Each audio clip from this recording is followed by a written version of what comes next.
Hello అందరికీ, మీరు చూస్తున్న ఈ వీడియో వచ్చేసి ఫస్ట్ ఆ బ్లూ షేడ్ లైట్గా ఇచ్చానండి. మళ్ళీ డార్క్ కావాలని అదే విప్పింగ్ క్రీమ్లోనే ఇంకొక డ్రాప్ జెల్ కలర్ యాడ్ చేస్తే అలా డార్క్ షేడ్ వచ్చింది. మీరు కూడా అలానే చేయొచ్చు. ఇంకొకటి వచ్చేసి ఇక్కడ నేను వీడియోలో చూపించింది రైస్ క్రిస్ప్స్ అండి. రైస్ క్రిస్ప్ జనరల్గా వైట్ కలర్లో ఉంటాయి. అదే జెల్ కలరే ఒక డ్రాప్ వేసి నేను రైస్ క్రిస్ప్గా కలర్ తెచ్చుకున్నాను. షుగర్ బీట్స్ కాకుండా నేను ఇలా యూజ్ చేసాను. ఇన్ కేస్ మీ దగ్గర షుగర్ బీట్స్ లేకపోతే ఇలా చేయొచ్చు. డెలివరీ టైంకి కొద్దిగా ముందుగానే ఫాండెంట్ క్లౌడ్స్ పెడుతున్నానండి.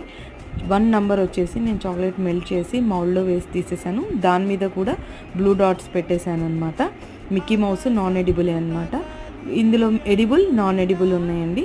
అండ్ ఫాండెంట్ కూడా ఉంది.